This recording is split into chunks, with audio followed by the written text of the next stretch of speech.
Welcome to my channel Voice of Sayyid.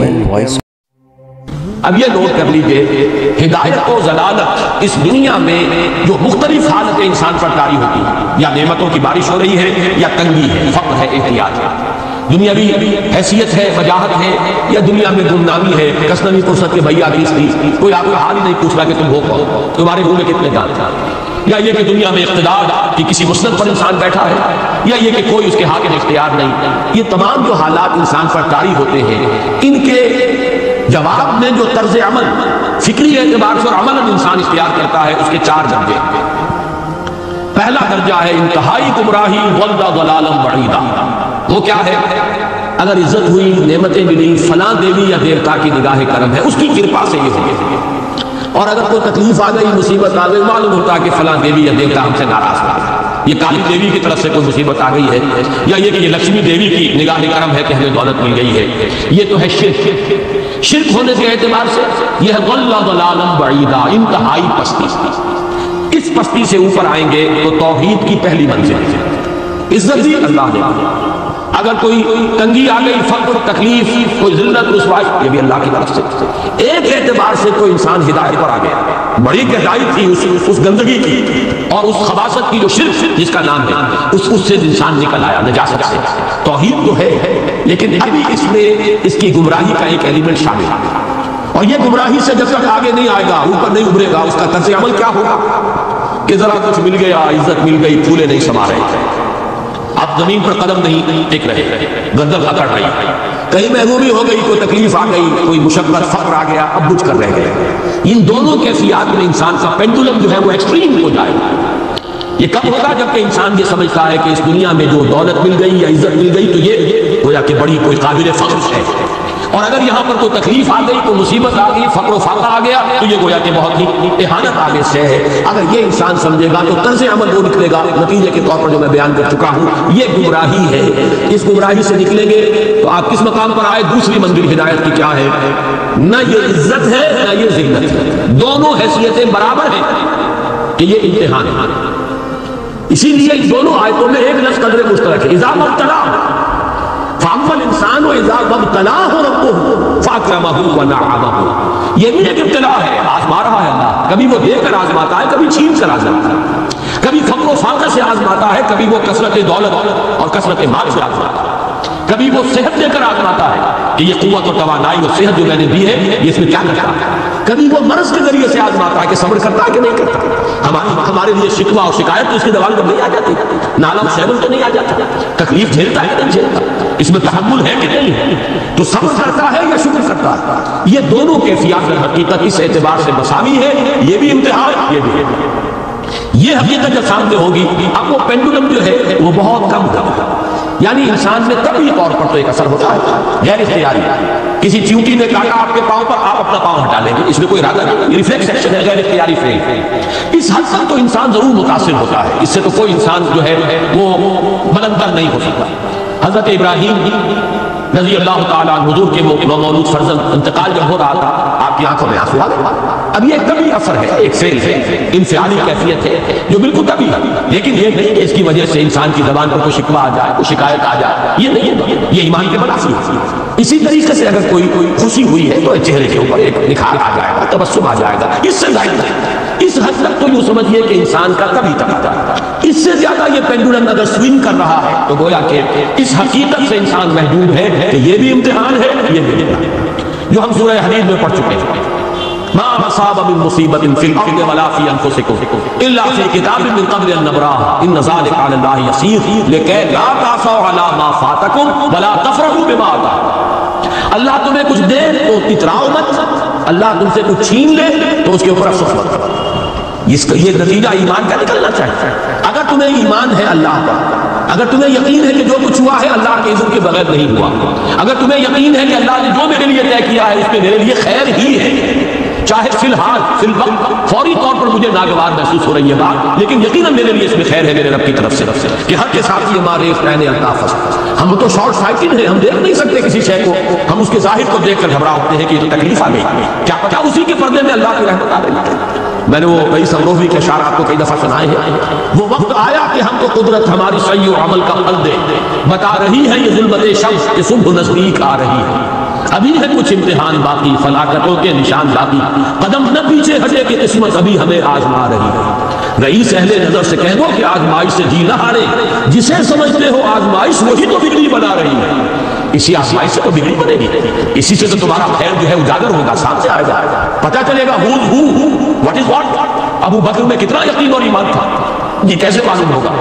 کیسے معلوم ہوگا کہ بلال میں کتنا سہار، کتنا تحمل تھا، کتنا صبر تھا، اگر وہ مصیبت ان پر نہ آتی کہ جو امیہ ابن خلف کے ہاتھوں پر قیامت چل رہی تھی. تو یہ ساری چیزیں جو ہے ما اصاب من مصیبت فی الارض ولا فی انفسکم الا فی کتاب من قبل ان ذلک علی اللہ یسیر لکی لا تأسوا علی ما فاتکم ولا تفرحوا بما آتاکم واللہ لا یحب کل مختال فخور. اگر اس حقیقت سے محجوب ہو جاؤ گے تو پھر اختیار اور فخر اور گھمنڈ پیدا ہو جائے گا تمہارے اندر. یا دوسری طرف مایوسی، کمر ہمت ٹوٹ کر رہ جائے گا، خودکشی کرنے کو انسان آمادہ ہو جاتا ہے. ذرا کوئی ناکامی دنیا میں آ گئی تو تکلیف آ گئی. یہ ہے در حقیقت تیسری منزل، ہدایت کی دوسری سیڑھی. پہلا کیا تھا؟ دیہات ضل ضلالا بعیدا. کوئی خیر مل گیا تو کسی دیوی کی نگاہ کرم، کوئی تکلیف آ گئی تو کسی دیوتا کی ناراض. یہ تو ہے ضل ضلالا بعیدا. اس سے اوپر آئے، یہ پہلی سیڑھی ہدایت کی.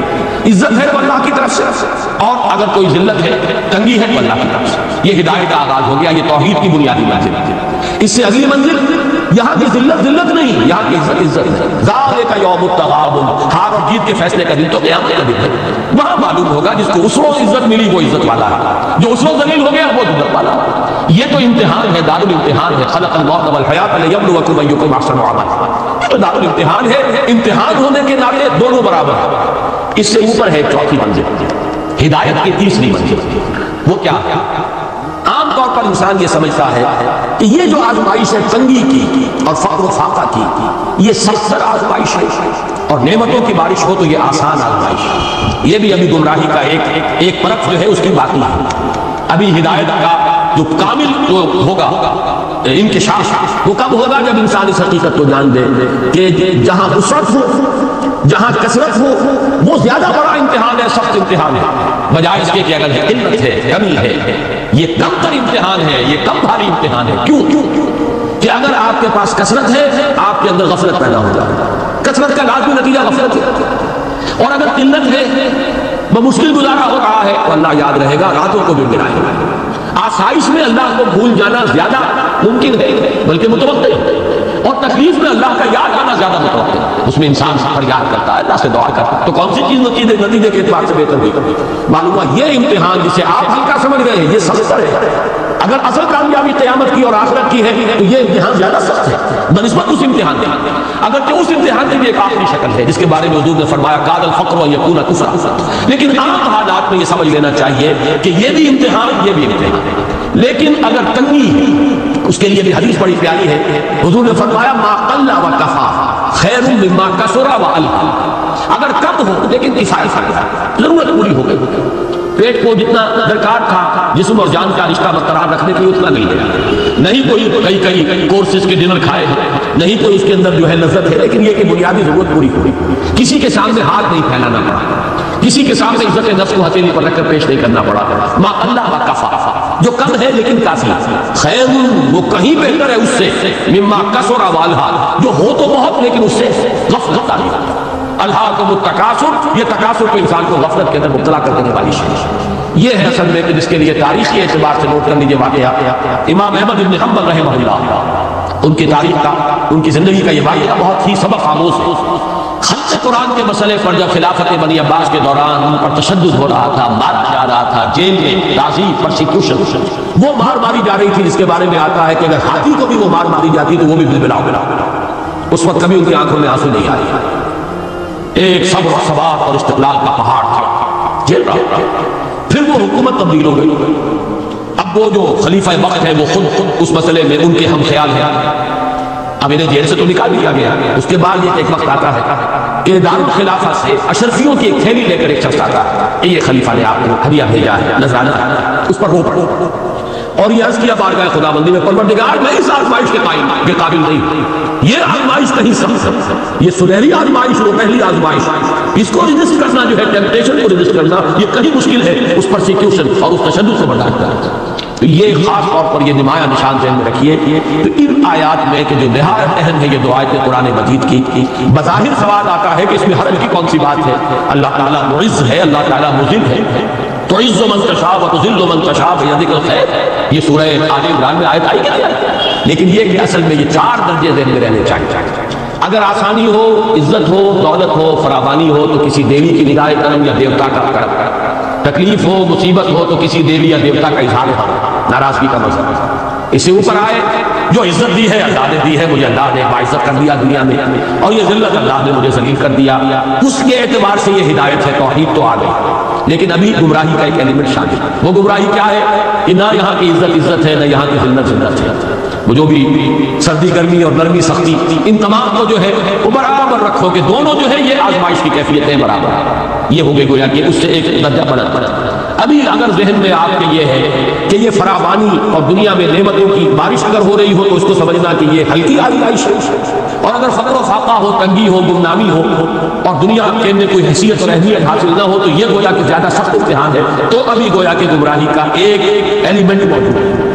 حقیقت منکشف ہوگی جبکہ یہ بات واضح ہو جائے کہ یہ امتحان جو ہے نعمتوں والا امتحان یہ سخت تر ہے، اور فقر اور احتیاج والا امتحان یہ نسبتاً آسان ہے۔ اس میں اللہ کی طرف رجوع کی توقع زیادہ ہے، اس میں غفلت کا اندیشہ زیادہ ہے۔